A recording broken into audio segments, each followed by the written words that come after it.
El día de hoy, hermanos, vamos a culminar con la primera epístola de Juan. Qué gran privilegio el Señor nos ha dado el primeramente estudiar todo el Evangelio de Juan. Y ahora, el día de hoy, culminamos con esta grande epístola del apóstol Juan. El capítulo que vamos a mirar el día de hoy es el capítulo 5, versículos del 13 al 21, hermanos. El tema de esta tarde es la seguridad de la vida eterna.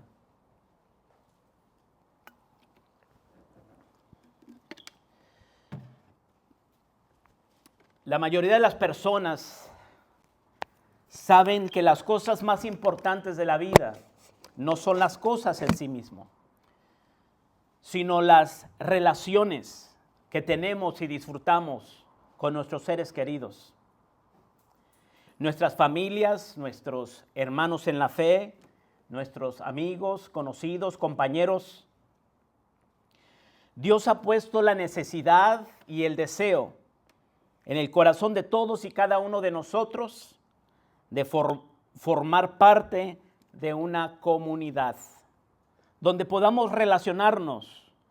Un deseo que lleva la intención de traer satisfacción a nuestras vidas cuando tenemos comunión con otras personas, pero sobre todo cuando tenemos una relación íntima con nuestro Dios. En esta primera epístola de Juan se nos enseña la importancia de fomentar las relaciones con nuestros hermanos en la fe. Y nos muestra también cómo lograr dicha comunión los unos con los otros.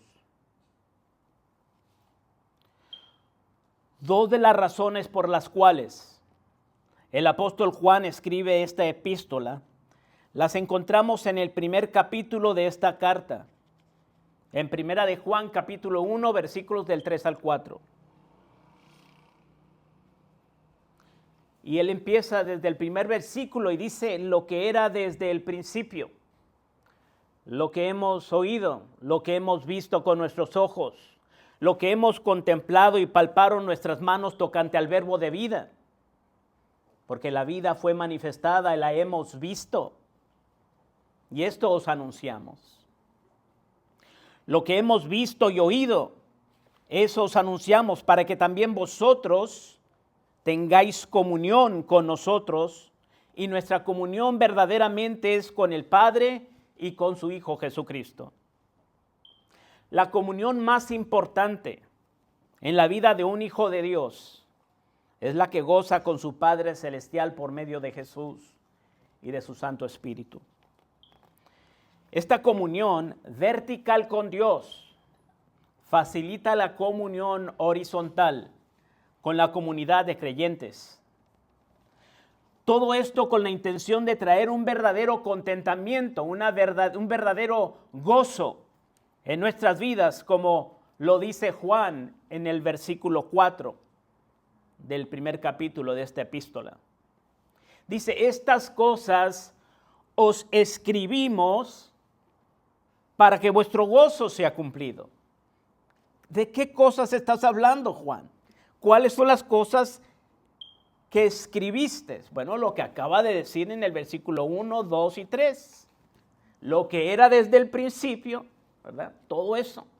En otras palabras, yo le estoy anunciando, le estoy testificando de Jesús, el que vino y el Dios que fue encarnado.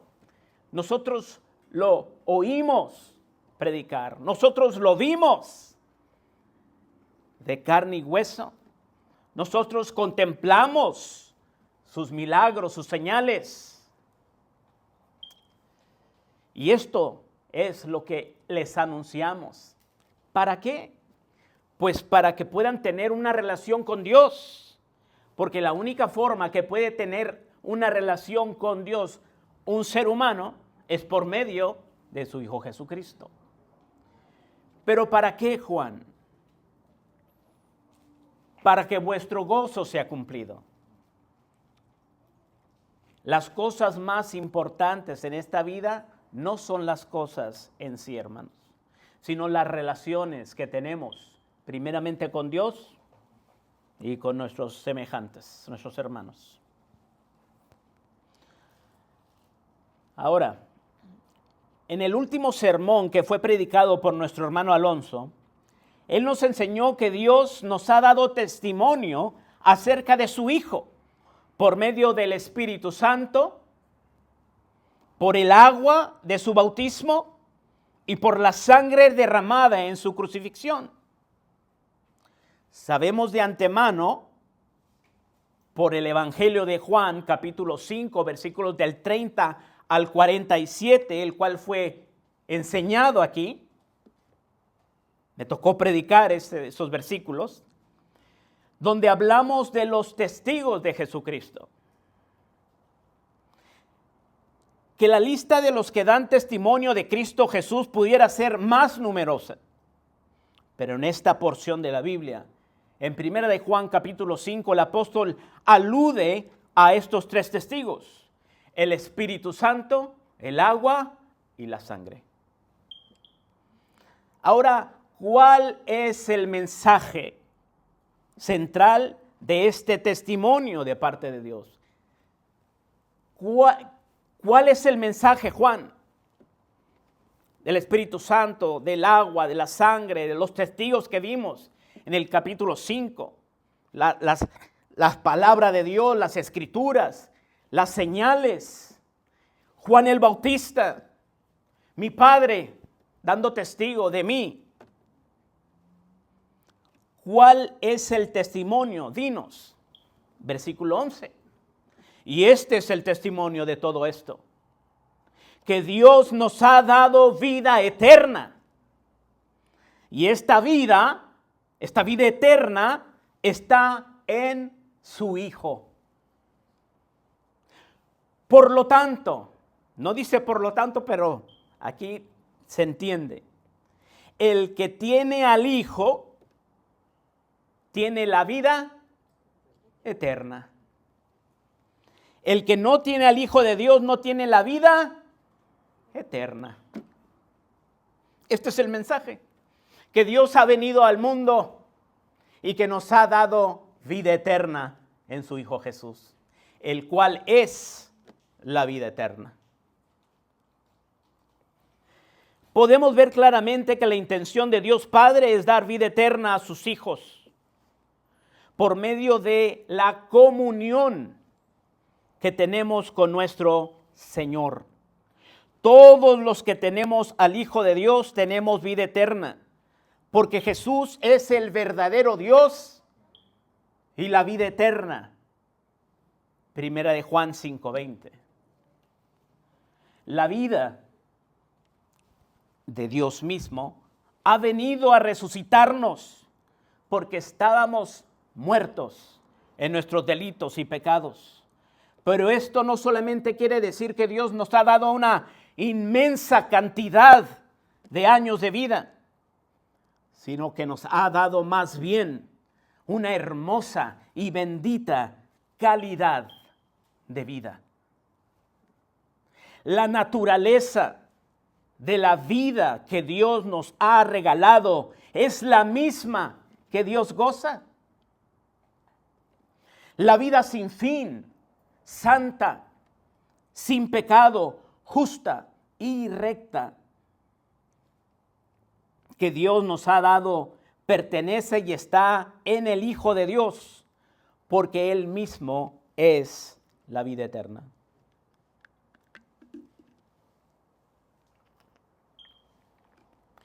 De una forma que no podemos ni siquiera comenzar a comprender, Dios nos ha dado todas las cosas por medio del Hijo.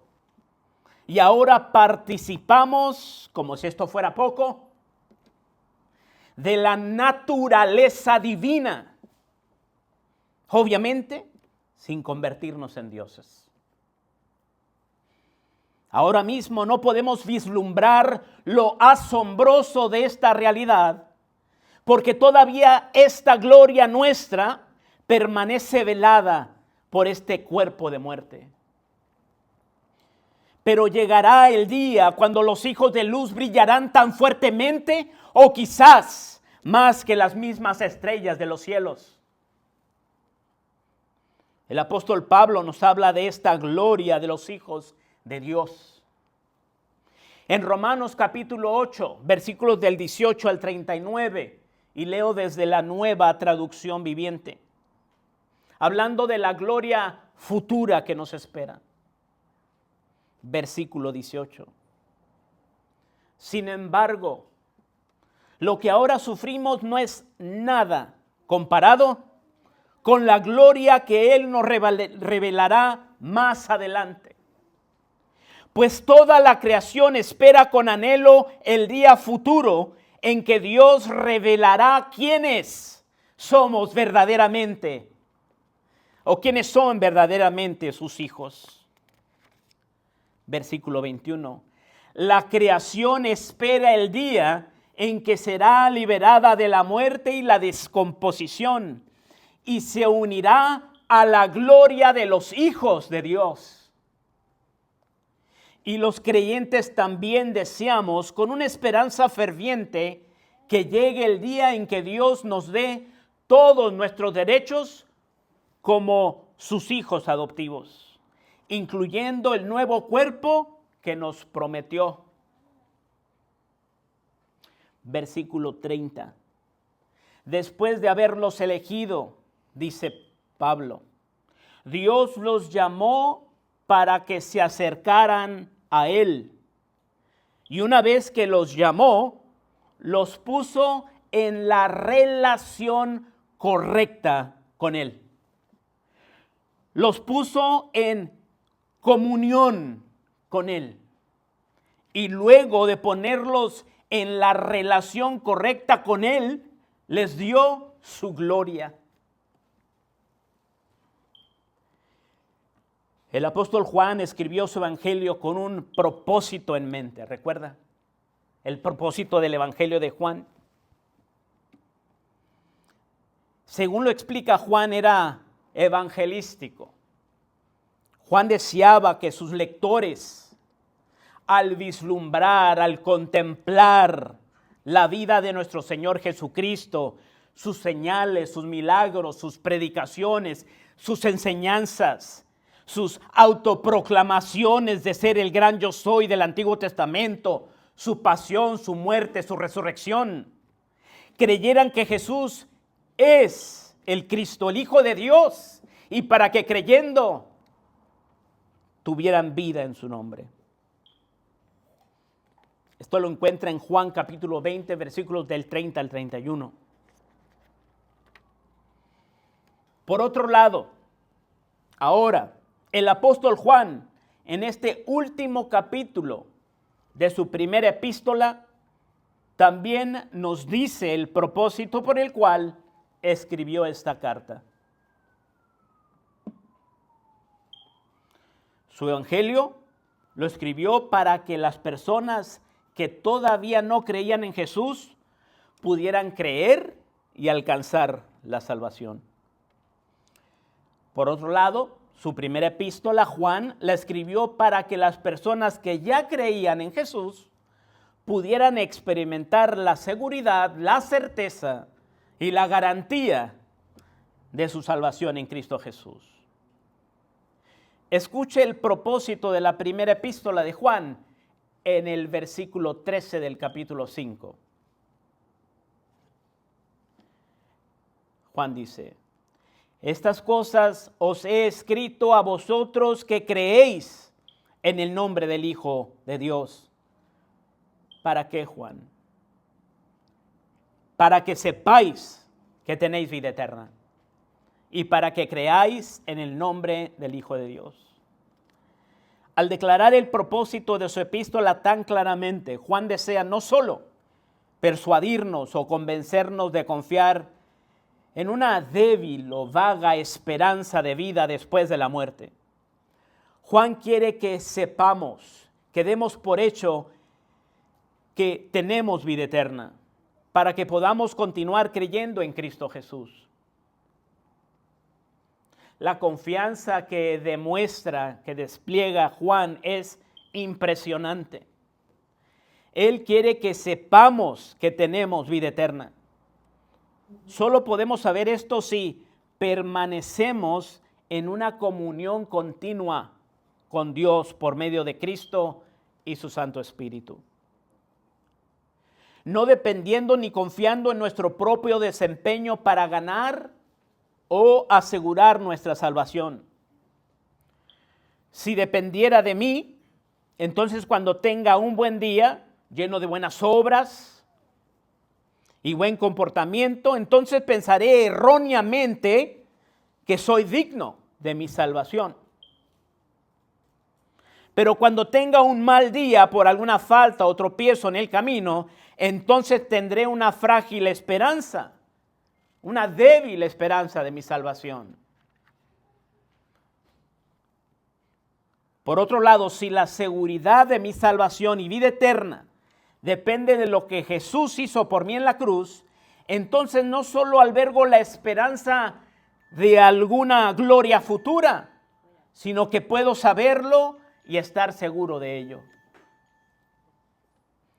Recuerde, hermano, que la necesidad de escuchar las buenas nuevas del Evangelio no solamente es para las personas que no creen, sino que el volver a escuchar una y otra vez, meditar una y otra vez y rumiar en las verdades del Evangelio nos beneficia a todos, incluso a los que ya creemos en Cristo Jesús.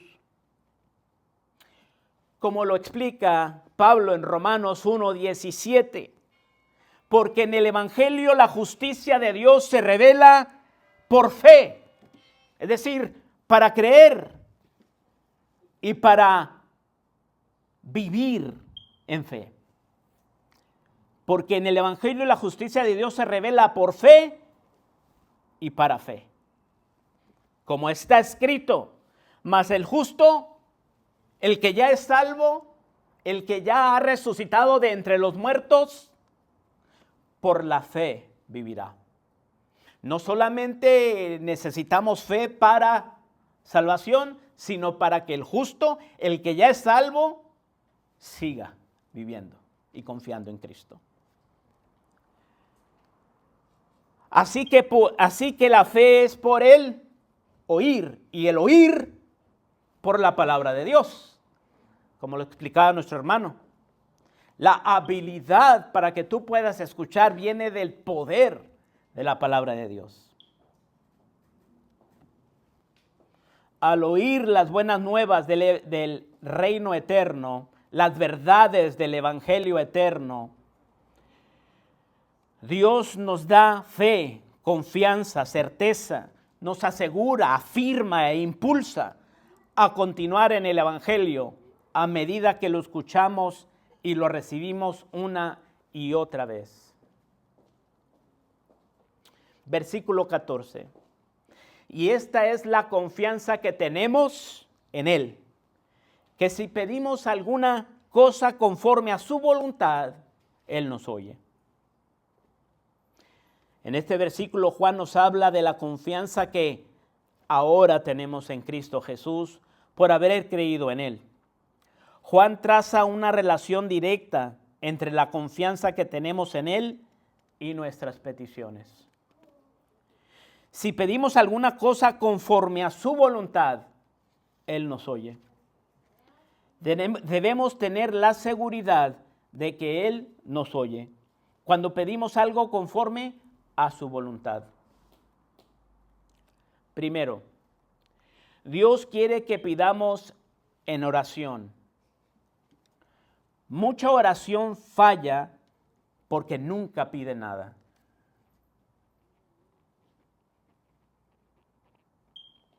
Dios es un Dios amoroso y un dador generoso.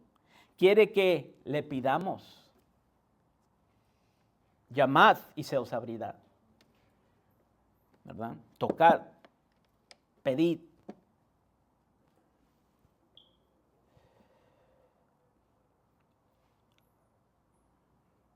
En segundo lugar, no debemos pensar que todo lo que pidamos será concedido. Dios se preocupa mayormente por nuestra vida espiritual. Y no dije únicamente, dije mayormente por nuestra vida espiritual y nada es demasiado pequeño o demasiado grande para orar por ello. Como escribió el apóstol Pablo en Filipenses 4:6, por nada estéis afanosos, sino sean conocidas vuestras peticiones delante de Dios en toda oración y ruego con acción de gracias. Dios quiere que pidamos conforme a su voluntad. Esto no quiere decir que tengamos una visión fatalista con respecto a nuestras oraciones y su voluntad. Dios no desea que tengamos una actitud equivocada respecto a la oración. No caigamos en el error ni pensemos equivocadamente diciendo dentro de nosotros mismos, ¿para qué le pido a Dios? ¿Para qué hago peticiones a Dios si de todas formas Él va a hacer su voluntad con o sin mis oraciones? ¿No es así?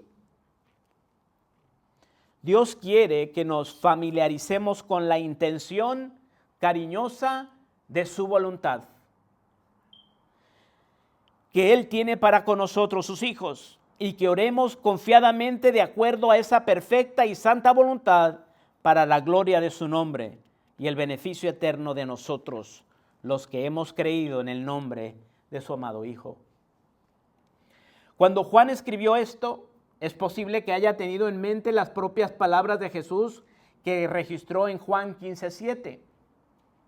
Cuando Jesús dijo, si permanecéis en mí y mis palabras permanecen en vosotros,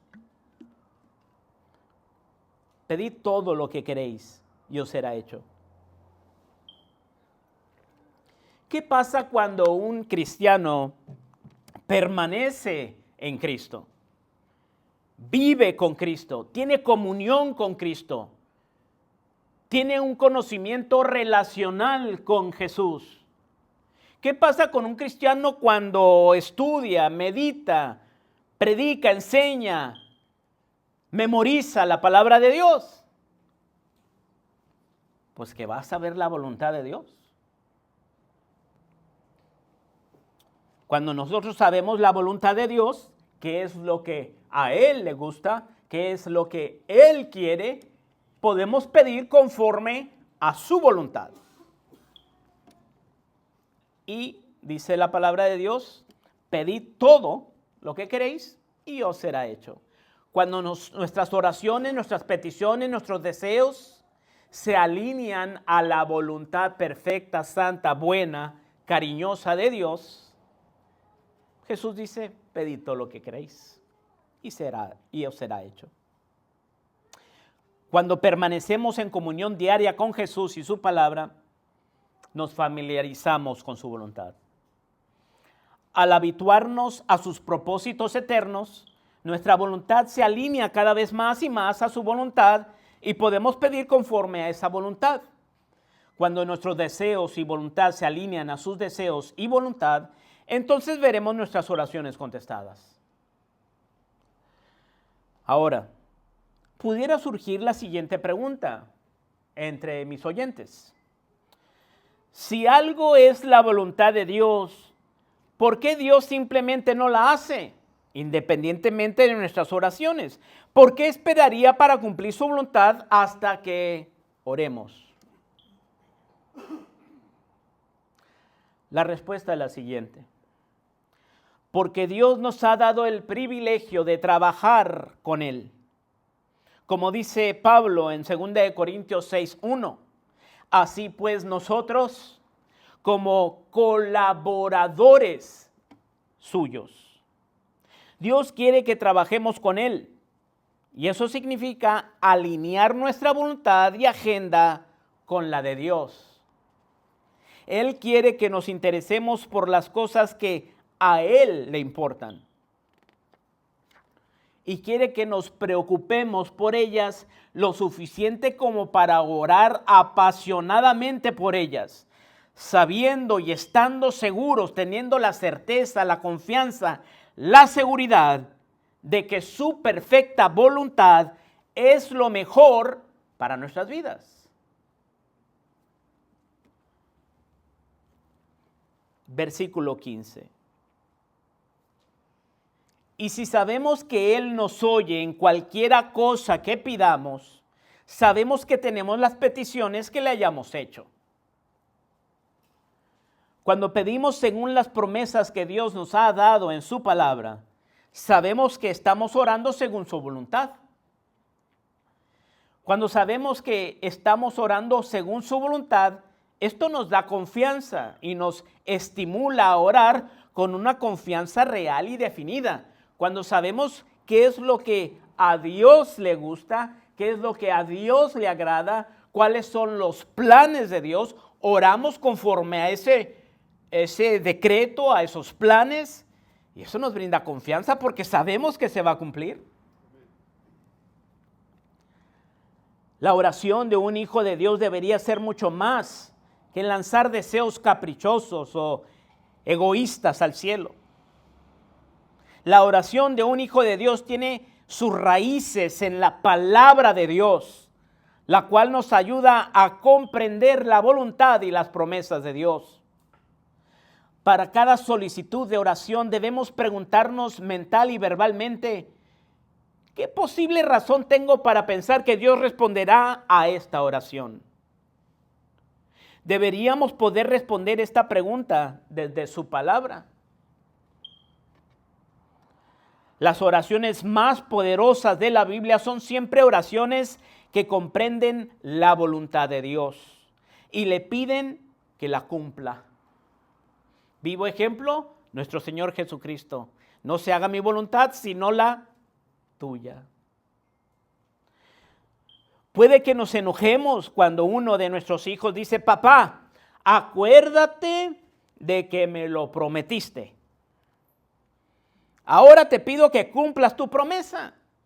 Me lo prometiste. Pero Dios no es como nosotros. Él se deleita cuando nosotros pedimos y esperamos en Él según sus promesas.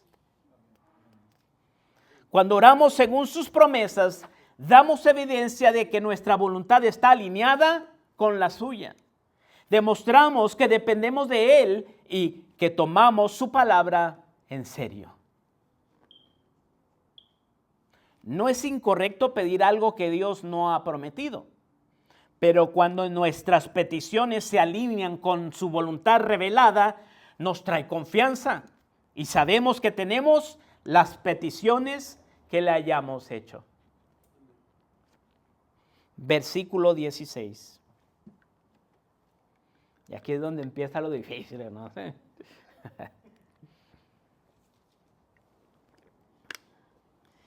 Si alguno viere a su hermano cometer pecado que no sea de muerte, pedirá. Y Dios le dará vida. Esto es para los que cometen pecado que no sea de muerte. Hay pecado de muerte, por el cual yo no digo que se pida. Si alguno ve a su hermano cometer pecado que no sea de muerte, pedirá. Cuando veamos a un hermano en pecado, Juan nos dice que lo primero que debemos hacer es orar por esa persona. Con demasiada frecuencia, la oración es lo último que hacemos. Cuando sabemos que nuestro hermano está pasando por un momento difícil. Muy a menudo tendemos a juzgar a la persona y comenzamos a sacar conclusiones muy prematuras en cuanto a su salvación o su compromiso con Dios. ¿Será salvo? Mira, está en pecado, mira lo que está haciendo. Erróneamente pensamos que nosotros somos perfectos y que nunca haríamos semejante pecado. Pero recuerda, hermano, que todos nosotros, aún siendo redimidos por la sangre preciosa, limpia y pura de nuestro Señor Jesucristo, no somos una obra acabada. Les recuerdo lo que vimos en esta epístola de Juan, en el capítulo 1, versículo 8, versículos del 8 al 10. Juan dice, si decimos que no tenemos pecado, le está hablando a los creyentes, a los hijos de Dios, nos engañamos a nosotros mismos y la verdad no está en nosotros. No se hagan los santos. Ahora dice el versículo 10, si decimos que no hemos pecado, le hacemos a él mentiroso y su palabra no está en nosotros.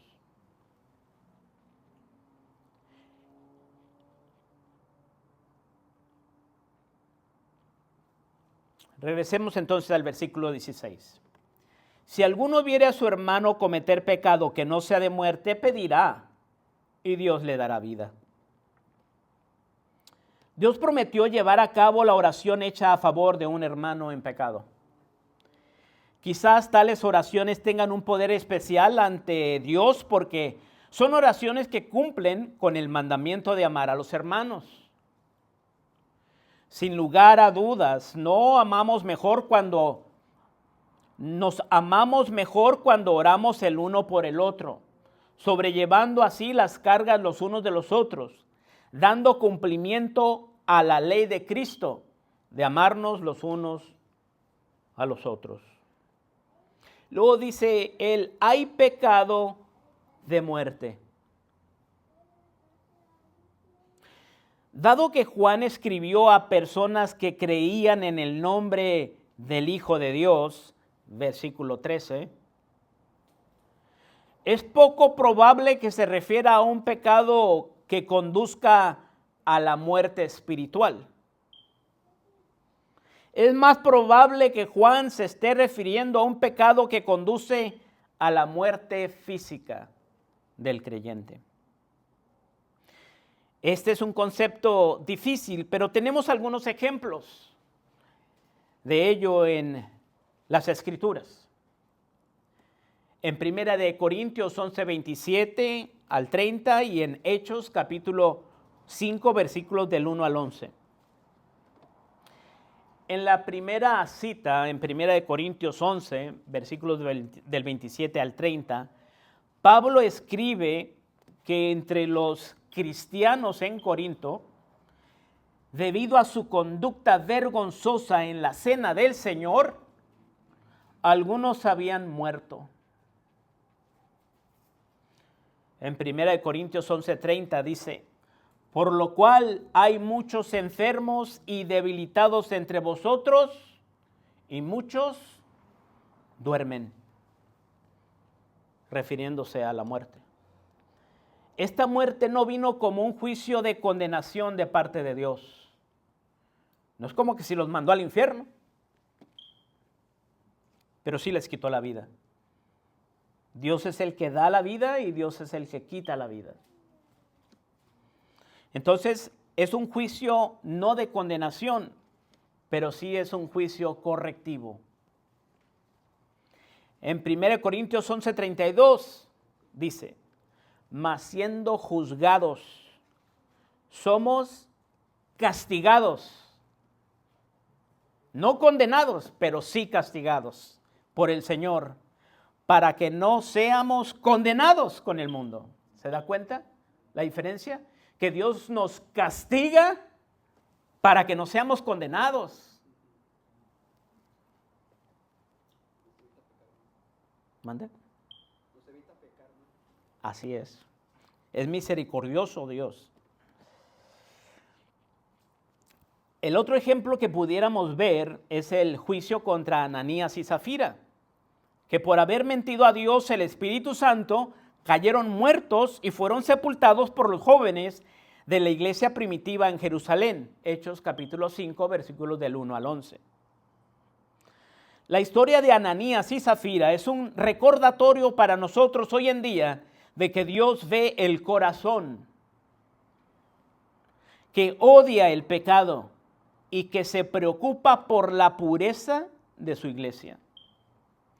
Como lo podemos ver cuando Jesús le dijo a la iglesia en Tiatira, en Apocalipsis 2:23, y todas las iglesias sabrán que yo soy el que escudriña la mente y el corazón, y os daré a cada uno según vuestras obras. A las iglesias. Aparentemente un creyente puede pecar hasta el punto en que Dios cree que es mejor llevarlo a casa. Probablemente porque de alguna manera ha comprometido su testimonio de manera tan significativa que debería volver a casa con Dios. Nuestras vidas están en las manos de Dios y si Él considera conveniente traer a uno de sus hijos a casa, lo hará. Ahora acabamos de ver la perspectiva de aquellos que piensan que Juan está hablando de un hijo de Dios que comete un pecado tan grave que se puede enfermar, debilitar y hasta morir físicamente e irse a la presencia de Dios.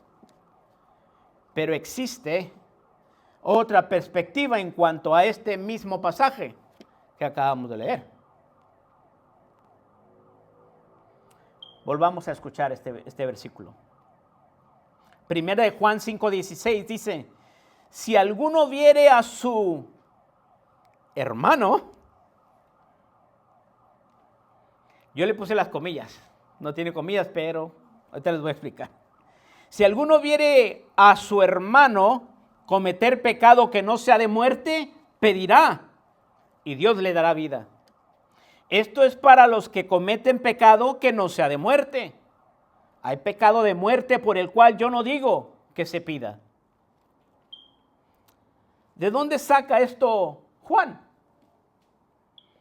Que no dice que tenemos que orar, ¿verdad? En todo tiempo. La palabra de Dios, ¿verdad? Cuando una persona, hermano, ha sido destinada, que ha agotado, ¿verdad? Que ha desafiado, que ha vituperado la sangre de Cristo, llega un punto que inclusive Jesús le dice a sus discípulos de los fariseos, dejadlos, son ciegos, guías de ciegos. ¿Cómo que dejadlos? Llega la justicia de Dios, el juicio de Dios, el juicio divino de Dios, por la persistente decisión de pecar y pecar y pecar, a pesar, aunque han sido expuestos de una manera tan especial a la verdad, que no les importa. Que ellos siguen en su camino desviado, prefiriendo la mentira antes que la verdad. La verdad se les presenta con charola de plata, pero no la quieren. Siguen y siguen y siguen pecando. En Jeremías 7:16, escuche lo que dice. Quizás tal vez Juan agarró de aquí. Recuerda que Juan estaba empapado, hermano, del Antiguo Testamento. Juan 7:16 dice, le dice Dios a Jeremías, tú pues no ores por este pueblo. ¿Por cuál pueblo? Por el pueblo escogido, entre comillas, los que creían en Dios, entre comillas. Tú pues no ores por este pueblo, ni levantes por ellos clamor ni oración, ni me ruegues, porque no te oiré. ¿No ves lo que estos hacen en las ciudades de Judá y en las calles de Jerusalén? Los hijos recogen la leña, o sea, todos están involucrados. Los hijos recogen la leña, los padres encienden el fuego y las mujeres amasan la masa para hacer tortas a la reina del cielo y para hacer ofrenda a dioses ajenos, para provocarme a ira. Pueblo escogido de Dios, el pueblo santo de Dios, adorando a dioses paganos.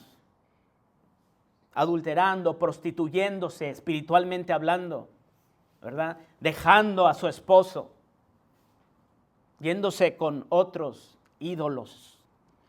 En ese caso, porque a ellos se les dio, hermanos, la palabra, el Pentateuco, varias apariciones, teofanías, milagros, tras milagro, tras milagro, miles de milagros, hermanos. El maná del cielo caía diariamente, hermanos, por 40 años, diario. O sea, ellos obtuvieron la verdad, vieron la verdad, que Dios era fiel, era real en sus vidas, y de todas formas, no te quiero, Dios, no te amo, yo quiero estar con este otro.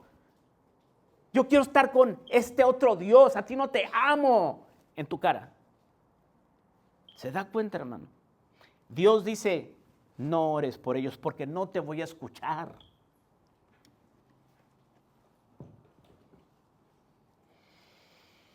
Esto es para los que cometen pecado que no sea de muerte. Hay pecado de muerte, como este, por el cual yo no digo que se pida. ¿Quién, hermanos, en la epístola de Juan estaba cometiendo este pecado? Ya lo vimos. ¿Mande?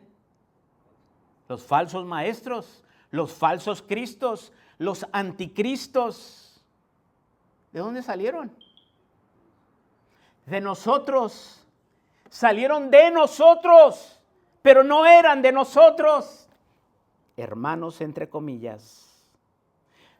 Cristianos nominales que vienen a las iglesias porque acompañan a su esposo, porque acompañan a su esposa, porque acompañan al novio o a la novia, porque acompañan al papá. Pero realmente ellos no aman a Dios. Lo hacen porque el papá les dice, la mamá les dice, porque quieren quedar bien con la esposa o la novia. Pero ellos no aman a Dios. Cristianos, hermanos nominales, entre comillas. Algunos creen que cuando Juan dice hermano en este versículo 16, probablemente esté pensando en cristianos nominales, personas que eran parte de la comunidad cristiana, pero que realmente no eran hermanos verdaderos. Sabemos y hemos estudiado juntos que en el contexto de la epístola de Juan se nos habla de los apóstatas, es decir, aquellos falsos cristos, falsos profetas y los muchos anticristos, dice Juan, que habían surgido durante el primer siglo, los cuales, dice Juan, salieron de nosotros, pero no eran de nosotros, no eran hijos de Dios. Los comentarios sugieren que Juan usa la palabra hermano en un sentido vago, indefinido, y que a lo que Juan se refiere cuando dice pecado de muerte en el versículo 16 es la blasfemia contra el Espíritu Santo, que es básicamente lo que miramos hoy en la escuela dominical, el rechazo deliberado y decidido de la persona y obra de nuestro Señor Jesucristo, que es exactamente lo que los apóstoles anticristianos estaban haciendo en el primer siglo. A ellos ya se les había dado la verdad, pero prefirieron la mentira. Y ahora en vez de estar a favor de Cristo, estaban en contra de Cristo. Por eso Juan les llama anticristos, porque eran personas que estaban en contra de la obra y la persona de Cristo Jesús, siguiendo escuelas filosóficas, ¿verdad?, del docetismo y el agnosticismo. Entonces, de acuerdo a esta última perspectiva, no tiene caso orar por la restauración de un anticristo, como en Jeremías 7:16, uno que esté en contra de Dios. Aquellas personas que, aunque estuvieron expuestas a las verdades bíblicas por un largo tiempo y además participaron de las bendiciones de tener comunión con el pueblo de Dios, decidieron voluntariamente renegar o salir de la comunidad de los santos para después vituperar el nombre de Cristo. El autor de Hebreos nos habla de esto. Diosidencia, lo vimos hoy en la escuela dominical, ¿verdad? Capítulo 6, versículos del 4 al 6. Y leo desde la Nueva Traducción Viviente. Pues es imposible lograr que vuelvan a arrepentirse los que una vez fueron iluminados. Aquellos que experimentaron las cosas buenas del cielo y fueron partícipes del Espíritu Santo. Que saborearon la bondad de la palabra de Dios y el poder del mundo venidero. Y que luego se alejan de Dios. Es imposible lograr que esas personas vuelvan a arrepentirse. Al rechazar al Hijo de Dios, ellos mismos lo clavan otra vez en la cruz y lo exponen a la vergüenza pública. En resumen, cuando Juan escribe en el versículo 16, hay pecado de muerte por el cual yo no digo que se pida, como en el caso de Jeremías 7:16, se refiere a un hermano entre comillas, el cual ha apostatado de la fe y es culpable de la blasfemia contra el Espíritu Santo. Es culpable de un rechazo deliberado y decidido en contra de la persona y obra del Espíritu Santo por medio de Cristo Jesús. Aparentemente, hablando del hecho de que Juan dice, por el cual yo no digo que se pida. Aparentemente, cuando una persona es culpable de apostasía, como la que ocurrió en el primer siglo con los muchos anticristos, aquellas personas que no valoraron la misericordia ni la benignidad del Señor, cometiendo pecado de muerte o la blasfemia contra el Espíritu Santo, no tiene sentido orar por su recuperación o restauración. La situación está solo en las manos de Dios. Ahora, es importante notar que Juan no nos está ordenando a no orar por estas personas. Juan no está siendo dogmático en cuanto a ordenar una completa prohibición, dado que todos sabemos que lo que es imposible para los hombres es posible para Dios. Muchos de nosotros hemos escuchado los testimonios que hablan de personas que en el pasado vituperaban el nombre de Cristo y por la increíble e infinita misericordia divina, Dios todavía tiene en bien utilizar a estos vasos de deshonra, los cuales por causa de su rebelión contra Dios ya habían sido destinados para su destrucción. Pero recordemos, hermanos, que Dios siempre tiene la última palabra en todo asunto. Recordemos que nuestra mente finita y limitada comprensión de los misterios y designios divinos debería humillarnos ante la rica y sobreabundante sabiduría de nuestro Dios, como lo expresa Pablo en Romanos 11, 33 al 36, donde dice, oh profundidad de las riquezas, de la sabiduría y de la ciencia de Dios, cuán insondables son sus juicios e inescrutables sus caminos. Porque ¿quién entendió la mente del Señor? ¿O quién fue su consejero? ¿O quién le dio a él primero para que le fuese recompensado? Porque de él y por él y para él son todas las cosas. A él sea la gloria por los siglos. Amén.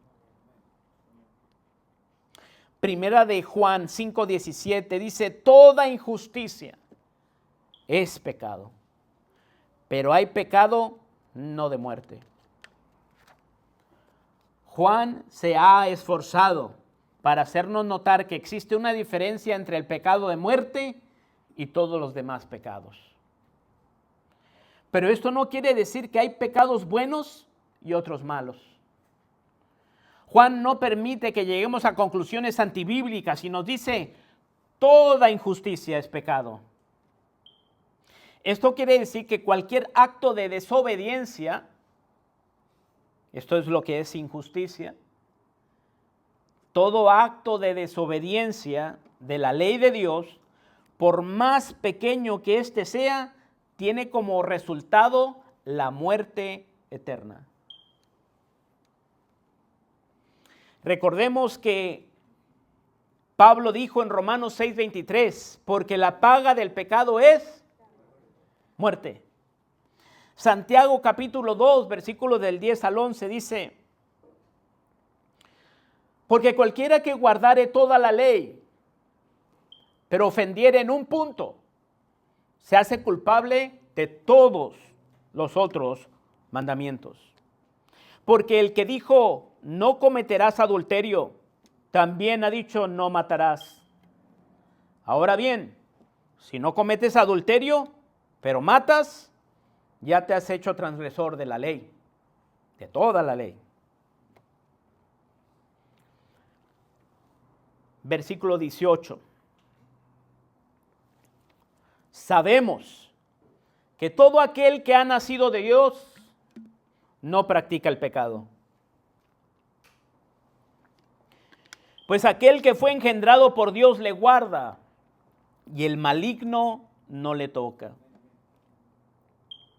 Todo aquel que ha nacido de Dios, dice Juan, no practica el pecado. Recuerde, no está diciendo que no peque, porque acabamos de ver que el que dice que no tiene pecado es mentiroso y la verdad no está en él y además hace mentiroso a Dios. Todo aquel que ha nacido de Dios, que es salvo, justificado, redimido con la sangre preciosa y santa de Cristo, no practica el pecado. En nuestra batalla contra el pecado es fundamental saber y tener la convicción de quiénes somos en Jesucristo. Si hemos nacido de Dios, entonces somos libres de la esclavitud de nuestros pecados y de la sujeción al maligno. Ahora que somos libres en Cristo, tenemos los recursos para no practicar el pecado.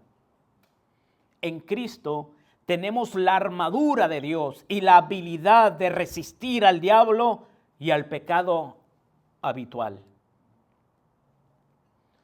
Juan está repitiendo su idea de primera de Juan 3:6, donde dice, todo aquel que permanece en él, palabra clave, permanece un largo tiempo con él,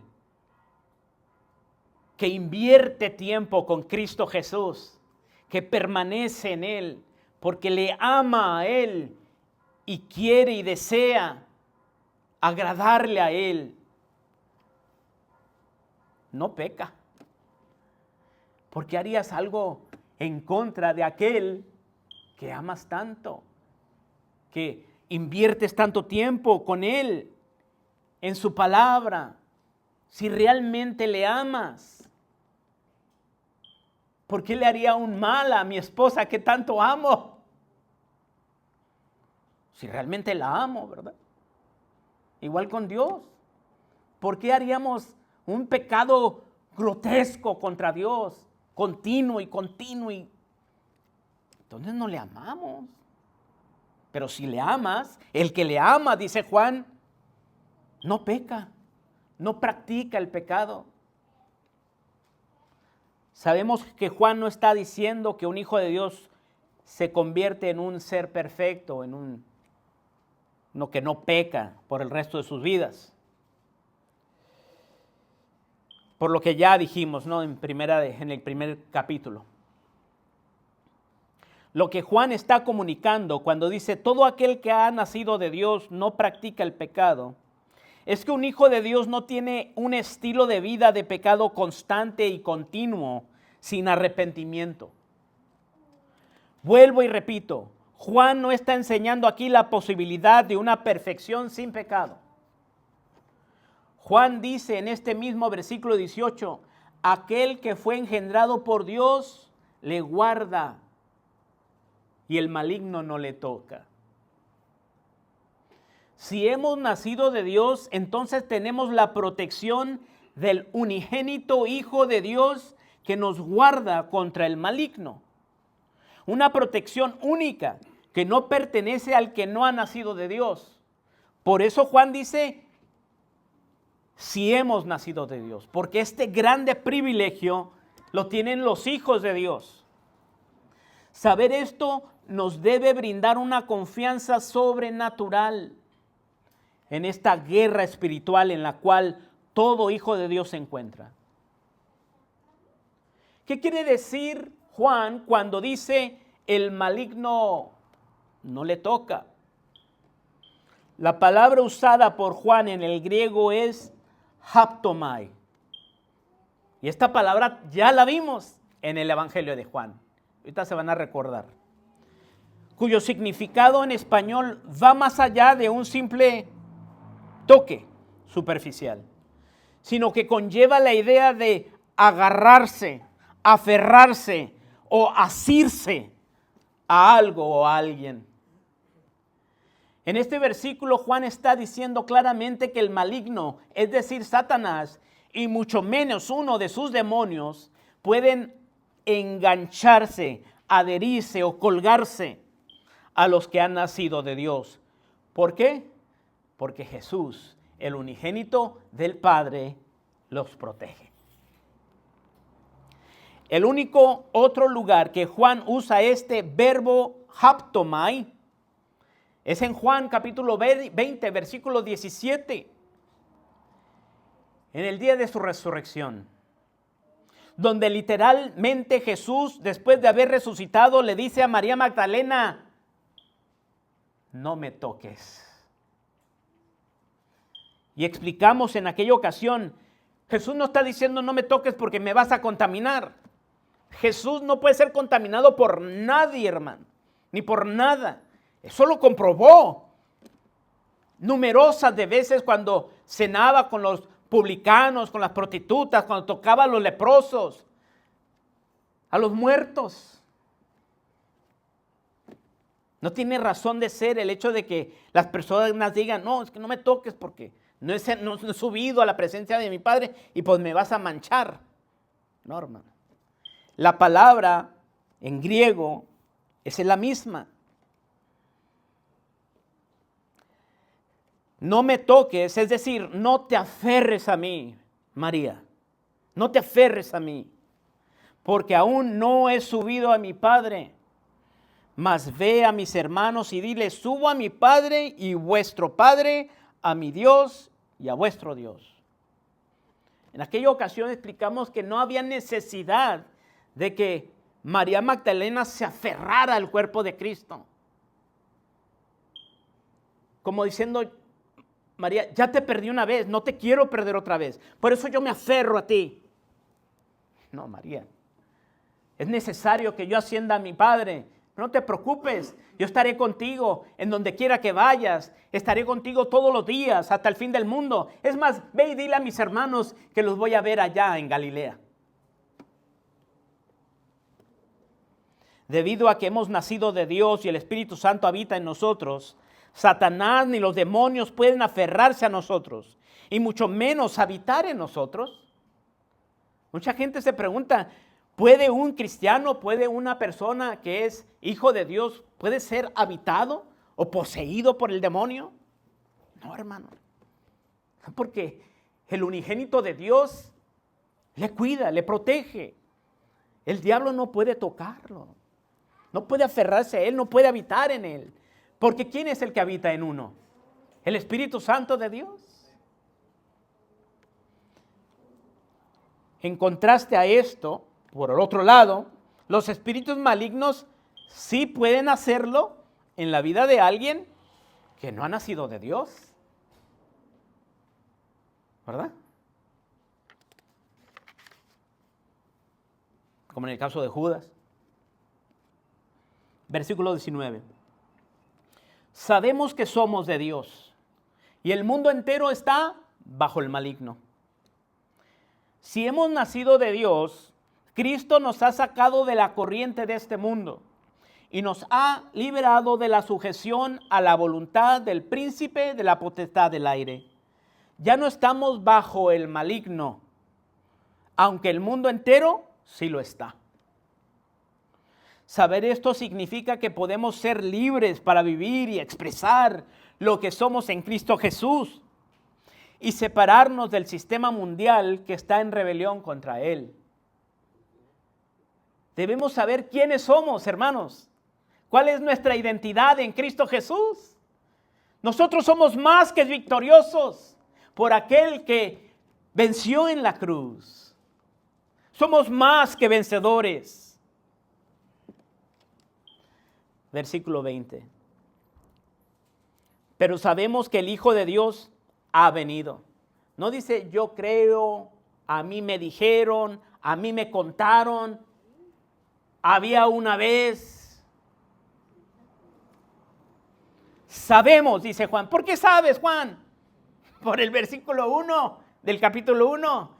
Lo que era desde el principio, lo que hemos oído, lo que hemos visto con nuestros ojos, lo que hemos contemplado y palparon nuestras manos tocante al verbo de vida, porque la vida fue manifestada y la hemos visto y os testificamos y os anunciamos la vida eterna, la cual estaba con el Padre y se nos manifestó. Jesús, la vida eterna, Él es la vida eterna. La vida eterna no es algo. La vida eterna es alguien. La vida eterna no es una cosa. La vida eterna es una persona y su nombre es Jesucristo. Este es el verdadero Dios y la vida eterna.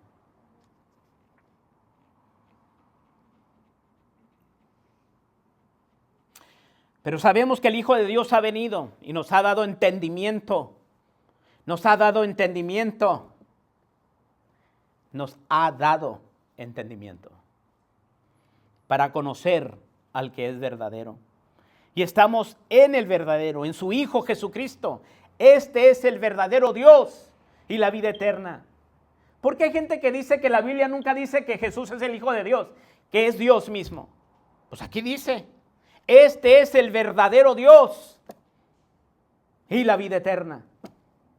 ¿Por qué la gente sigue diciendo? Es que la Biblia dice, no dice que Jesús sea Dios.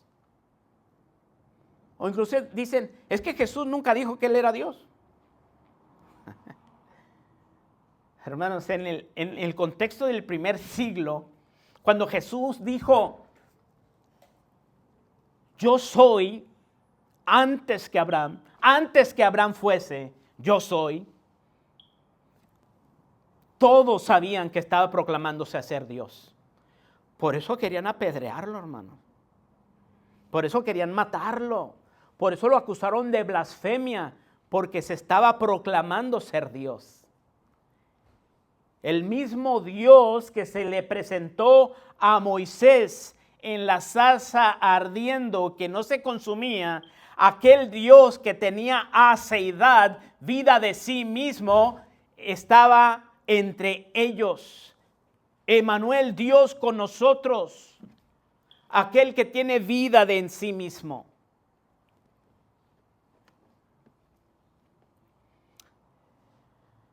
Nos ha dado entendimiento, hermano. Algo sumamente importante que debemos recordar todos y cada uno de nosotros es el hecho de que el Hijo de Dios ha venido y nos ha dado entendimiento. No se nos ocurrió a nosotros, hermano. No es porque usted sea muy inteligente, muy sabio, muy sábelo todo. No.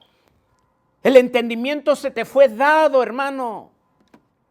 No es porque tú seas algo especial. Se te fue regalado para que tú sí pudieras ver. La única razón por la cual los pecadores como usted y como yo podemos creer y conocer al que es verdadero, es porque Cristo Jesús ha venido a este mundo y nos ha dado entendimiento. Nos ha revelado, nos ha dado a conocer a Dios Padre. No debemos olvidar que Jesús dijo en Mateo 11, 25 al 27, te alabo, Padre, Señor del cielo y de la tierra, porque escondiste estas cosas de los sabios y de los entendidos y las revelaste a los niños. Aquellos que no tenían mucho entendimiento, aquellos que eran infantes espiritualmente hablando. Sí, Padre, porque así te agradó. Y nadie, dice Jesús, y nadie conoce al Hijo sino el Padre. Ni al Padre conoce alguno sino el Hijo, y aquel a quien el Hijo lo quiera revelar. ¿Cómo es que nosotros sí conocemos? Y no está hablando, hermanos, de un conocimiento intelectual. Ah, sí, Dios Padre, Dios Hijo, Dios Espíritu Santo. Amén, amén. No. Conocer, hermano. ¿Cómo es que nosotros llegamos a tener una comunión de lo que está hablando Juan, toda su epístola? ¿Cómo es que llegamos a tener conocimiento, un conocimiento relacional de comunión con Dios Padre? ¿Cómo? Porque Él, aquel quien es el Hijo de Dios, nos lo ha revelado. ¿Qué nos dice Juan? También en su Evangelio, en el capítulo 1, versículo 18. A Dios nadie le vio jamás. El unigénito Hijo que está en el seno del Padre, Él le ha dado a conocer. Existe un principio fundamental que debe permear la mente y el corazón de un hijo de Dios, que debe ser tatuado en el corazón, en la mente de un hijo de Dios y no olvidarlo nunca. La humildad debe caracterizar siempre a aquel que ha sido redimido por pura gracia y misericordia de Dios. Todo lo que somos, todo lo que tenemos y todo lo que logramos se nos ha dado por Dios, por lo cual no hay cabida para la jactancia o el orgullo personal. El apóstol Pablo habla muy bien de esto en 1 Corintios 4:7 y leo desde la palabra de Dios para todos. ¿Quién te ha dicho que tú, dice Pablo, quién te ha dicho que tú eres mejor que los demás?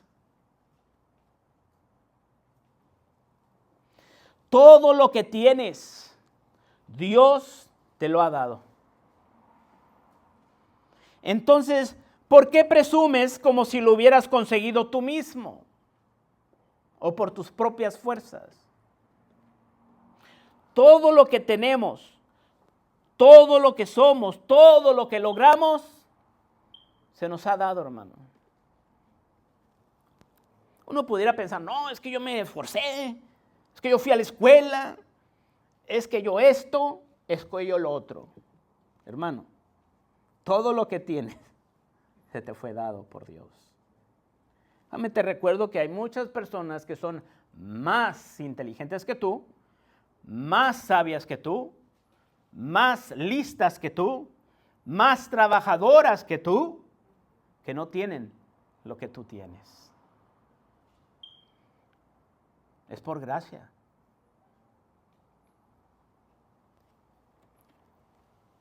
La regeneración del Espíritu Santo y la transformación de nuestras mentes. Esto es lo que significa cuando Juan dice nos ha dado entendimiento, nos ha renovado, nos ha transformado nuestras mentes.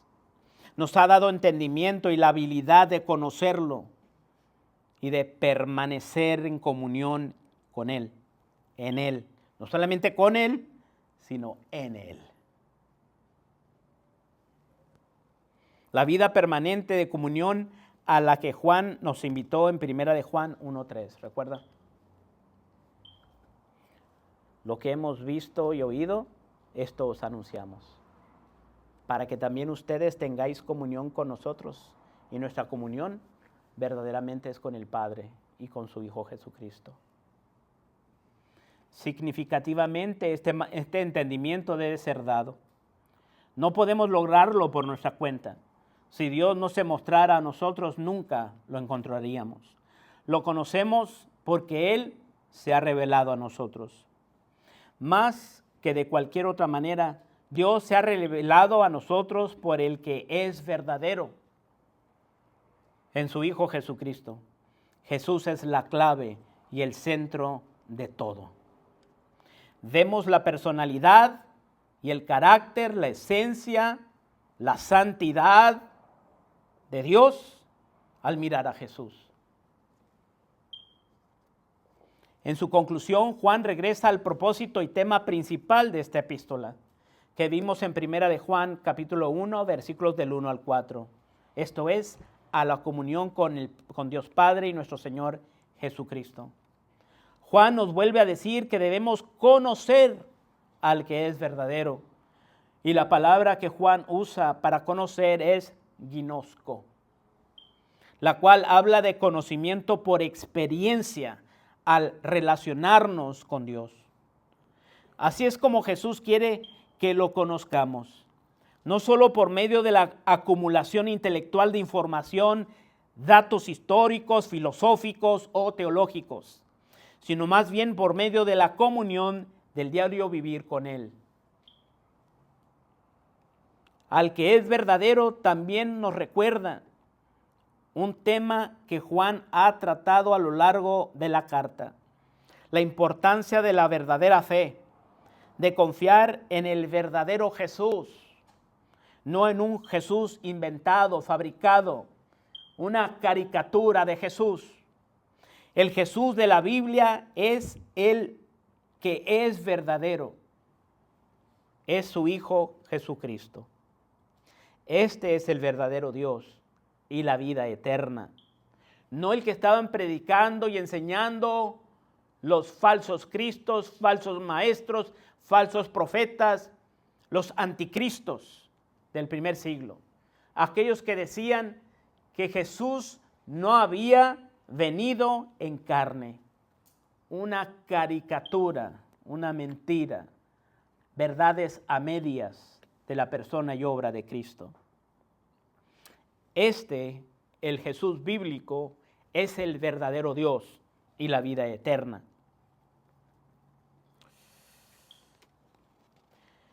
Juan nos dice quién es Jesús.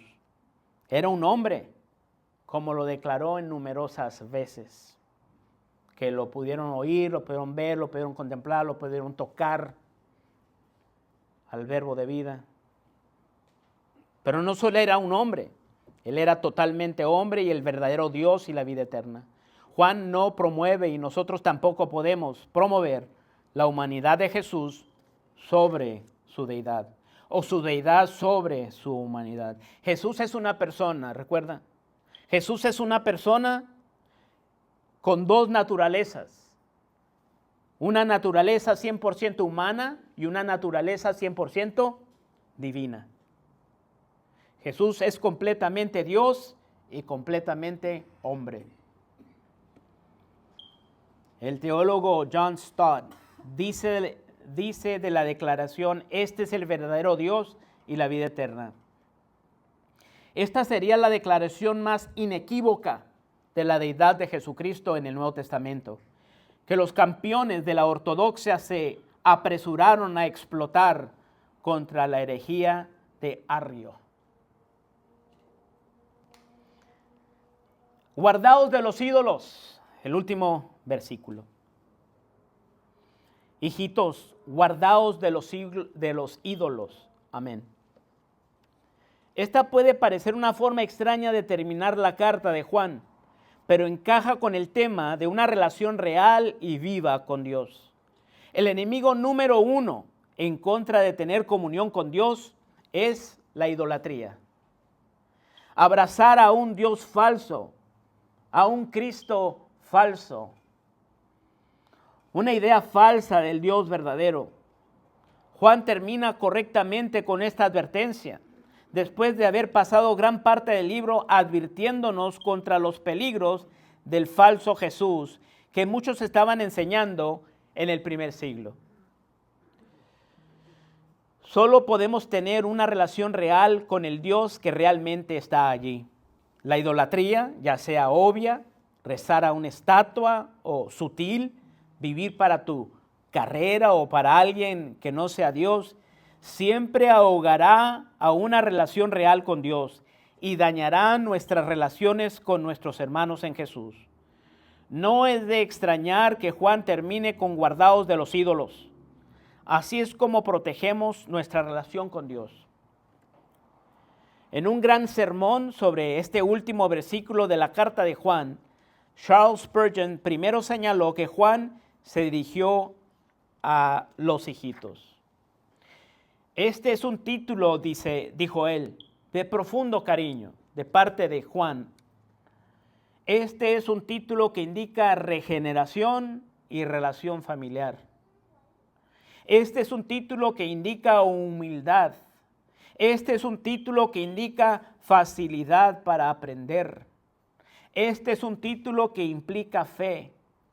Este es un título que implica debilidad. Después, Spurgeon señaló que Juan dio un mandamiento: guardaos de los ídolos. Esto habla en contra de los ídolos visibles y evidentes. Esto habla en contra de adorarte a ti mismo. Podemos hacer esto al ser indulgentes con la comida o la bebida, por la pereza o al preocuparnos demasiado por cómo nos vemos o qué vestiremos. Esto habla en contra de adorar las riquezas. Esto habla en contra de adorar algún pasatiempo o profesión. Esto habla en contra de adorar a amigos o familiares. Finalizo con esto, hermanos. Esto habla en contra de adorar a un falso Cristo, producto de nuestra imaginación, producto de nuestra invención. Recuerde, hermano, un Cristo que no es 100% humano no es el Cristo bíblico. Un Cristo que no es 100% divino es un ídolo. Guardémonos de los ídolos y adoremos a Jesús, del cual Juan dio testimonio y dijo: este es el verdadero Dios y la vida eterna. Amén. Vamos a orar, hermanos. Padre nuestro que estás en el cielo, Señor, te doy gracias por permitirnos haber culminado con esta hermosa y preciosa epístola del apóstol Juan.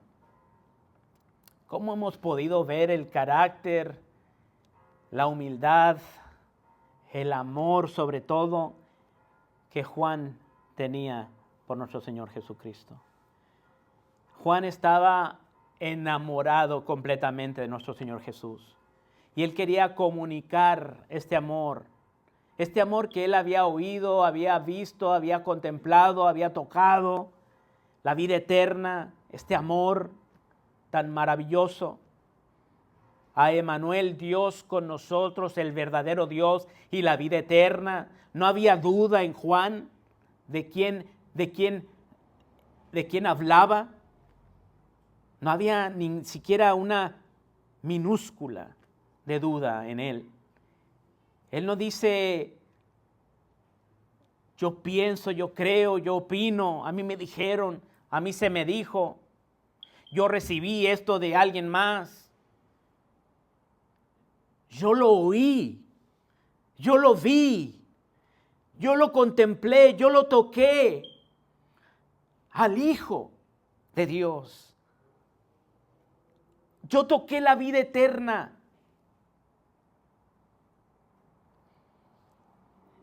Y Él quería que nosotros también miráramos estas cosas y estuviéramos seguros, tuviéramos la convicción, la certeza de quién es Jesús.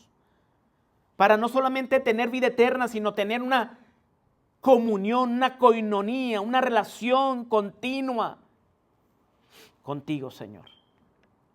Ayúdanos, Espíritu Santo, a conocerte mejor, a no solamente conocerte de oídas, sino conocerte relacionalmente, experimentalmente, Señor.